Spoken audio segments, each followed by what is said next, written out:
Hi friends, इस video में हम ब्लैक बक यानी जिंका लॉजिस्टिक के Q3 FY26 का रिजल्ट के बारे में डिस्कस करेंगे।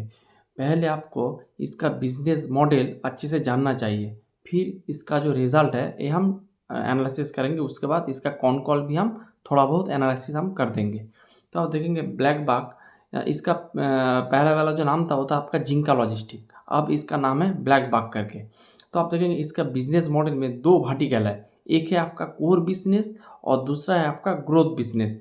कोर बिजनेस से जो इनकम आते हैं ये लोग उस इनकम को ग्रोथ बिजनेस में लगा रहा है, ये इसका मोटा मोटी बिजनेस है। अब अगर आप कोर बिजनेस को ब्रेक करेंगे तो कोर बिजनेस में आप देखेंगे पांच बिजनेस है। कोर बिजनेस के अंदर पांच बिजनेस ये लोग रन करते हैं। एक है आपका टोलिंग। टोलिंग मीन्स एक जो टोल होते हैं, टोल में ये लोग अपना जो ड्राइवर को जो पेमेंट करना नहीं पड़ता है, तो इसके थ्रू ब्लैक बक के थ्रू ये लोग अपना टोल वगैरह पेमेंट कर लेते हैं। फिर आपका व्हीकल ट्रैकिंग, तो आप जो आपका जो व्हीकल है उसका आप ट्रैकिंग कर सकते हो, जो व्हीकल कहाँ जा रहा है, कितने टाइम में जाएगा, क्यों रुका है, अभी जैम है कि नहीं है, ये सब आप व्हीकल ट्रैकिंग के थ्रू जान सकते हैं। और एक है आपका फ्यूल कार्ड। फ्यूल कार्ड से आप फ्यूल वगैरह डाल सकते हैं पेट्रोल पंप में, तो ये काम हो सकता है। फिर आपका AIS और GPS है। AIS मीन आपका जो अलर्ट सिस्टम है, जो आप कुछ कुछ स्टेट में आप देखेंगे वो मैंडेटरी कर दिया है, और जो स्कूल बसेस के लिए वगैरह के लिए तो AIS सिस्टम है। और आपका जो ट्रक या फिर लॉरी है उनमें जो GPS वगैरह सिस्टम ये लोग इंस्टॉल कर देते हैं, इसके लिए एक चार्जेस वगैरह लेते हैं। तो ये इसका GPS ये आपको टेलीमेट्रिक ये प्रोसेस देता है। फिर आपका है फ्यूल सेंसर। तो फ्यूल सेंसर से आपको जो तेल यानी फ्यूल का जो चोरी होता है वो उसको रोकने के लिए फ्यूल सेंसर इन लोगों ने लेके आया है। फ्यूल सेंसर से क्या हो सकता है कि आप कितना रुपए का तेल डाल रहे हो, आपका कितना तेल अभी बाकी है, ये सब वगैरह डेटा आपको फ्यूल सेंसर से मिल जाते हैं। तो ये क्या करते हैं, आपका सब्सक्रिप्शन बेस्ड मॉडल ये लोग चलाते हैं। अगर आप इसके ऐप में अगर इस आप कोई भी आपका जो जैसे आपका टोलिंग, आपका GPS, फ्यूल सेंसर, ये सब का आप सब्सक्रिप्शन वगैरह ले सकते हैं। तो ये एक बिजनेस मॉडल है। दूसरी है एक ग्रोथ बिजनेस, और मैनेजमेंट अभी इस ग्रोथ बिजनेस में बहुत ज़्यादा फोकस कर रहे हैं। इसमें ऑलमोस्ट तीन सेगमेंट है, एक है आपका क्लासीफाइड, दूसरा है सुपर लोड्स और तीसरा है व्हीकल फाइनेंस। पहले क्लासीफाइड को हम डिस्कस कर लेते हैं। क्लासीफाइड क्या है? क्लासीफाइड में ये लोग क्या करते हैं, जो ये क्या करते हैं, ये जो ट्रैकर्स और जो सप्लायर्स है इन दोनों के बीच ये लोग अपना एक ट्रांजैक्शन कर देते हैं। ये एक सब्सक्रिप्शन बेस्ड एक मॉडल है। अगर आपके पास उस सुपर लोड का आपके पास क्लासीफाइड का सब्सक्रिप्शन है तो आप क्या कर सकता है, जो आपके बहुत सारे आपको ऑप्शन दिखाएगा वो ट्रैकर्स और सप्लायर के बीच में। तो आपको बहुत सारे ऑप्शन ये लोग प्रोवाइड कर देंगे जो लोग इसका जो सब्सक्रिप्शन वगैरह लेते हैं। तो जब वो फिर आपका सप्लायर्स और ट्रैकर्स दोनों में बात करके अपना जो ट्रांजैक्शन वगैरह वो कर लेते हैं। ये आपका है क्लासीफाइड। इसमें ब्लैक बक को सब्सक्रिप्शन बेस्ड इनकम मिलता है, बस यही है। इसके बाद इसका और एक जो सेगमेंट है सुपर लोड, जो मैनेजमेंट ने बहुत तगड़ा इसके ऊपर फोकस दिया है, ये सुपर लोड ये क्लासीफाइड से ऑपोजिट है। क्योंकि क्लासीफाइड में जो कंपनी कुछ अपने हाथ से कुछ काम नहीं करता है, लेकिन सुपर लोड में जो ब्लैक बक कंपनी क्या करते हैं, पूरा वायर हाउस से माल लेकर जहाँ पे आपको सीमेंट करना है पूरा प्रोसेस आप ब्लैक बक कंपनी करते हैं, अपने हाथ से करते हैं। वो अपने प्रोसेस से शुरू ये अपने जिम्मेदारी से करते हैं। ये है आपका सुपर लोड। तो यही इसके मेजर डिफरेंस है क्लासीफाइड और सुपर लोड में। और सुपर लोड में क्या करते हैं, सपोज आप 10 लाख का एक माल सीमेंट पूरी कर दिया, गोडाउन से लेके आपको एकदम जहाँ पे सप्लाई करना है, जहाँ पे सीमेंट जाना है, उस तरह पूरा पूरा काम जब कंप्लीट कर देते हैं, फिर 6%, 7%, 8%, 10% कुछ वगैरह कमीशन वगैरह ले लेते हैं। शायद सपोज आपने 10 लाख का एक कॉन्ट्रैक्ट दे दिया, फिर जब वो ब्लैक बक पूरा शिपमेंट वगैरह कर देंगे तो उनमें से 10% ब्लैक बक को एज ए कमीशन मिल जाता है। तो आपका क्लासीफाइड में इसको सब्सक्रिप्शन बेस्ड रेवेन्यू आते हैं और सुपर लोड में कमीशन बेस आपका रेवेन्यू आते हैं, यही मेजर डिफरेंस है। और इसके साथ इसका व्हीकल फाइनेंस का एक डिपार्टमेंट है, तो ये लोग दूसरे के लिए लोन वगैरह जनरेट करते फिर इनसे फी इनकम कमा लेते हैं। तो इसीलिए ये भी सेगमेंट भी आपका एसेट लाइट मॉडल है, क्योंकि इनको इन्वेस्ट नहीं करना पड़ता है।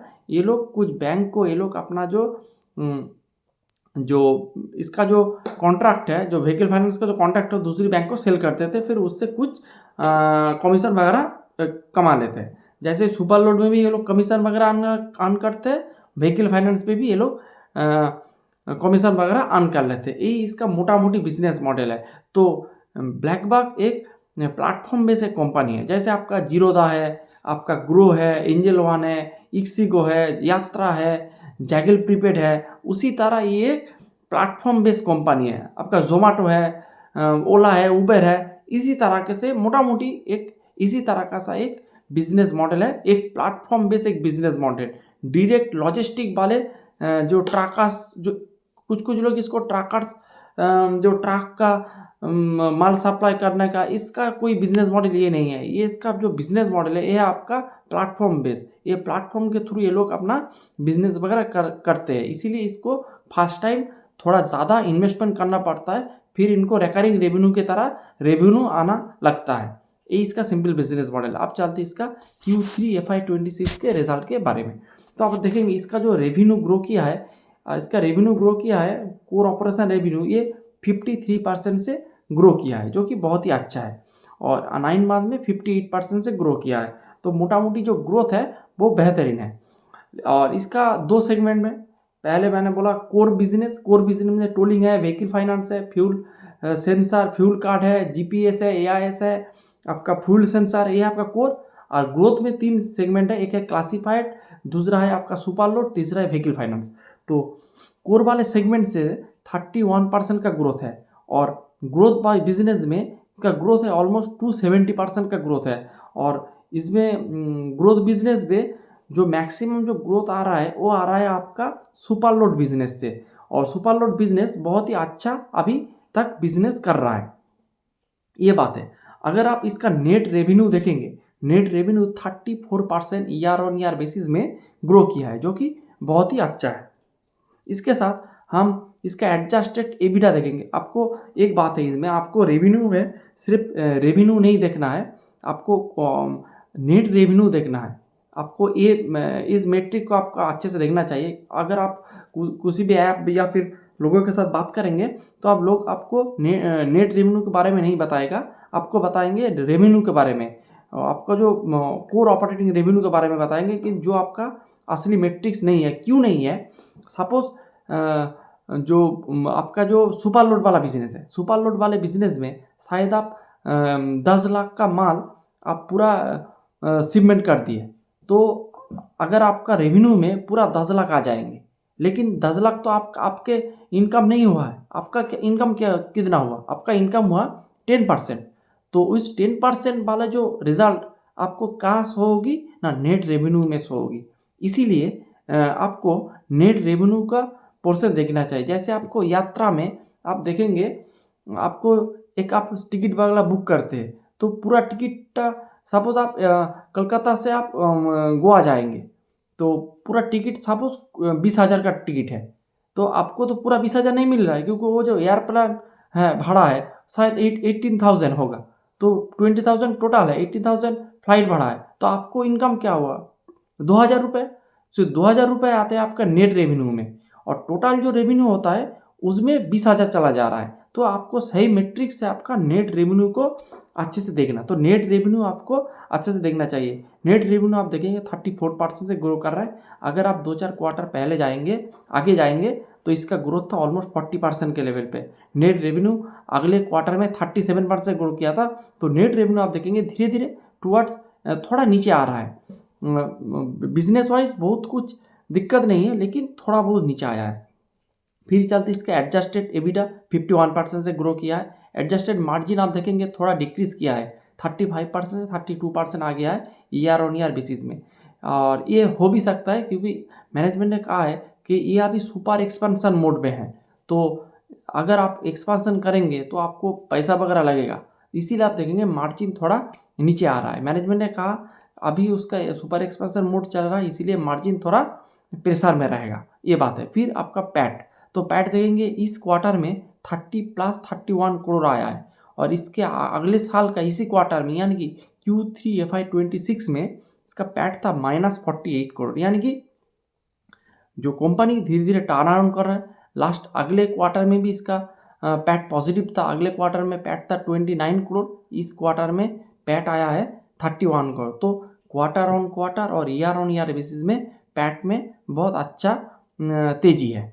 फिर अगर आप 9 बाद में देखेंगे तो 9 बाद में -288 करोड़ से बढ़ के हो चुका है +94 करोड़। तो आपको 9 मंथ और इस क्वार्टर में दोनों ही टाइम फ्रेम में आप देखेंगे पैट का ग्रोथ बहुत अच्छे से हो रहा है। और जब इसका ग्रोथ जो सेगमेंट में ये लोग क्या कर रहा है, ग्रोथ वाले सेगमेंट में ये अभी इन्वेस्ट कर रहा है। जब ग्रोथ वाले सेगमेंट में इन्वेस्ट ऑलमोस्ट कंप्लीट की तरफ चला जाएंगे, तब देखेंगे आपका जो ऑपरेटिंग लेवरेज और भी अच्छे से मिलेगा, ये एक बात है। फिर और कुछ पैरामीटर हम देख लेते हैं। इसका जो एवरेज मंथली जो ट्रांजैक्शन है, जो एवरेज ट्रांजैक्शन है मंथली, उसका नंबर आप देखेंगे क्वार्टर ऑन क्वार्टर और ईयर ऑन ईयर बेसिस पे बढ़ा है। इससे Q3 FY25 में इसका नंबर था 7.35 लाख और इस क्वार्टर में 8.31 लाख, यानी कि 13% ईयर ऑन ईयर बेसिस में इसका एवरेज जो मंथली ट्रांजैक्शन का बढ़ा है। और इसके साथ अगर आप monthly transaction used by at least two product, जो two product minimum 2 product use करते हैं, उसका परसेंटेज आप देखेंगे 3.49 से बढ़कर हो गया है 4.20, यानी कि अगर आप देखेंगे जो आपका एवरेज मंथली ट्रांजैक्शन जो कस्टमर है वो है आपका ऑलमोस्ट 8 लाख, और जो 2 से ज़्यादा मिनिमम 2 प्रोडक्ट्स जो लोग ले रहे हैं उसका नंबर है 4 लाख, मोटा मोटा एजम्पशन कर रहा हूँ। तो 50% आपके पास अभी भी स्कोप है आपके और जो प्रोडक्ट है उस प्रोडक्ट को क्रॉस सेल करने का। तो ये एक बहुत ही बात है। इससे क्या होगा, आपका फिक्स्ड कॉस्ट सेम है, क्योंकि आपने एक प्लेटफॉर्म बना दिया है, मोटा मोटी जो करना था कर दिया है। जब उसका आपका सब्सक्रिप्शन मॉडल जब क्रॉस सेल के थ्रू बढ़ेगा तो आपको और ज़्यादा इनकम मिलेगा, जो कि एक बात है इस बिजनेस के साथ। फिर आपका नंबर ऑफ पेमेंट ट्रांजैक्शन वो भी 20% से ईयर ऑन ईयर बेसिस से ग्रो किया है, और एवरेज टाइम इस ऐप में जो स्पेंड कर रहा है उसका नंबर भी 45 मिनट्स के लगभग है, जो कि बहुत ही अच्छा है। यही मोटा मोटी इसका पूरी रिजल्ट है। और मैनेजमेंट इसके साथ मैनेजमेंट ने कॉल भी किया है आज इवनिंग में। तो मैनेजमेंट ने कहा कि जो टोलिंग जो बिजनेस है वो मोटा मोटी 24% के ऊपर ग्रो कर रहा है, और इसके साथ इसका जो इंडस्ट्री ग्रो कर रहा है वो ग्रो कर रहा है आपका 15% से। तो 15% से इंडस्ट्री ग्रो कर रहा है और आप ग्रो कर रहे हैं 24% के प्लस, यानी कि आप अभी भी आपका जो मार्केट शेयर अभी भी आप पकड़ रहे हैं, तो जो कि बहुत ही अच्छा है कोई भी बिजनेस के लिए। इसके साथ आप देखेंगे इसका पहले मार्केट शेयर था 40% के आसपास, अभी वो मार्केट शेयर बढ़ा के 45 से 50% के बीच आ गया है। तो ये लोग धीरे धीरे अपना मार्केट शेयर भी धीरे धीरे गेन कर रहा है, जो कि बहुत ही अच्छा है। और इसका जो सुपर लोड वाला जो बिज़नेस है, जो ग्रोथ सेगमेंट के अंदर आता है, सुपर लोड वाला बिज़नेस अगर देखेंगे अगले क्वार्टर में 4 सिटीज़ में था, लेकिन इस क्वार्टर में आप देखेंगे ऑलमोस्ट 9 सिटीज़ में ये लोग पहुंच गया है। और मैनेजमेंट का गाइडेंस है 14 से 15 सिटी में ये लोग पहुंच जाएंगे अगले 1-2 क्वार्टर के अंदर। जून 2026 के अंदर ये लोग 40 सिटीज़ में 14 सिटीज़ में ये लोग अपना प्रेजेंस बढ़ा देंगे, जो कि बहुत ही अच्छा है। इसके साथ इसका जो व्हीकल्स फाइनेंस वाला सेगमेंट है वो भी एक को लेंडिंग करता है, दूसरे बैंक को ये लोग अपना लीड वगैरह जनरेट कर देते हैं और फी इनकम ये लोग कमा लेते हैं। व्हीकल फाइनेंस Q-on-Q बेसिस में 35% डिसबर्समेंट ग्रोथ किया है, जो कि बहुत ही अच्छा है। तो ये वाला बिजनेस भी बहुत अच्छे से चल रहा है। और इसके साथ मैनेजमेंट ने ये भी कहा है कि सुपर लोड वाला बिजनेस और व्हीकल फाइनेंस वाला जो बिजनेस है वो अभी प्रॉफिटेबल नहीं हुआ है, वो अभी लॉस मेकिंग बिजनेस है। और उस वाले सेगमेंट में यानी कि मेनली सुपर लोड वाले सेगमेंट में मैनेजमेंट सुपर जो एक्सपांसन के मूड में है, तो इसीलिए आप देखेंगे आपको उसमें थोड़ा कैश वगैरह ज़्यादा डिप्लॉय करना पड़ रहा है, इसीलिए आपको मार्जिन भी घट रहा है। लेकिन मैनेजमेंट ऑप्टिमिस्टिक है क्योंकि इस वाले सेगमेंट में बहुत ही ज़्यादा स्कोप है और इसमें आपको कंपटीशन वैसा कुछ नहीं है और इसीलिए मैनेजमेंट बहुत ही ऑप्टिमिस्टिक है इस सुपर लोड वाले बिजनेस से। सिर्फ मैनेजमेंट ही नहीं, जो इन्वेस्टर जो कम्युनिटी है वो भी बहुत ही ऑप्टिमिस्टिक है इस बिज़नेस के लिए क्योंकि आपका जो कोर बिजनेस है, जैसे आपका टोलिंग हो गया, व्हीकल ट्रैकिंग हो गया, फ्यूल कार्ड्स हो गए, जीपीएस हो गए, फ्यूल सेंसर है गए, इन ऑलमोस्ट 50-60% में इसका मार्केट शेयर हो गया है। तो आपको इंक्रीमेंटली और मार्केट शेयर गेन करना थोड़ा डिफिकल्ट है। इसीलिए जो अभी जो ग्रोथ बिजनेस है, जैसे आपका क्लासिफाइड इसमें या फिर आपका सुपर लोड, व्हीकल फाइनेंस और भी कुछ प्रोडक्ट मैनेजमेंट ने कहा धीरे धीरे लेके आएंगे। तो इस वाले सेगमेंट से नेक्स्ट फेज ऑफ ग्रोथ आपको मिलता रहेगा क्योंकि आपका ग्रोथ जो कोर वाला बिजनेस है वो आप सैचुरेशन हो गया है, ऑलमोस्ट सैचुरेशन हो गया है। तो आप इसीलिए आप देखेंगे कोर वाला जो सेगमेंट है उसका ग्रोथ धीरे धीरे नीचे आ रहा है। आप इस क्वार्टर में 31% और अगर आप इसके आगे वाले क्वार्टर में देखेंगे तो उसका नंबर था 36%। तो आप देखेंगे धीरे धीरे कोर सेगमेंट का ग्रोथ धीरे धीरे सैचुरेटेड हो रहा है और इसके साथ आपका ग्रोथ बिजनेस आप देखेंगे उसका बेस थोड़ा छोटा है, इसीलिए आप देखेंगे उसका ग्रोथ ज़्यादा है और मैनेजमेंट भी यही चाहता है कि ये ग्रोथ वाले बिजनेस को जल्दी से ग्रो करने का। तो ऐसे क्या होगा, इससे आपका रेवेन्यू तेज़ी से बढ़ता रहेगा। मोटा मोटी इसका अब वैल्यूएशन वगैरह क्या करें क्योंकि इसका अभी तो पैट नेगेटिव में है, एक लास्ट 2-3 क्वार्टर से थोड़ा पॉजिटिव में आया है। तो यही मोटा मोटी बिजनेस मॉडल है। तो अगर आप ऊपर ऊपर देखेंगे तो बिजनेस वाइज कोई दिक्कत नहीं है। आपको कोई भी बिजनेस को सुपर एक्सपेंशन करना है तो आपको तो फंड की ज़रूरत होगी और ये लोग क्या कर रहा है, जो कोर बिजनेस से फंड को लेके ग्रोथ बिजनेस में लग रहा है। बिजनेस वाइज बहुत ही बढ़िया है, लेकिन आप अगर इसको फिनेंशियल टर्म में देखेंगे तो थोड़ा आप देखेंगे क्वार्टर आफ्टर क्वार्टर थोड़ा नीचे की तरफ आ रहा है ग्रोथ वाले सेगमेंट। तो यही मोटा मोटी डिस्कशन था। Hope you like the video. Thanks for watching.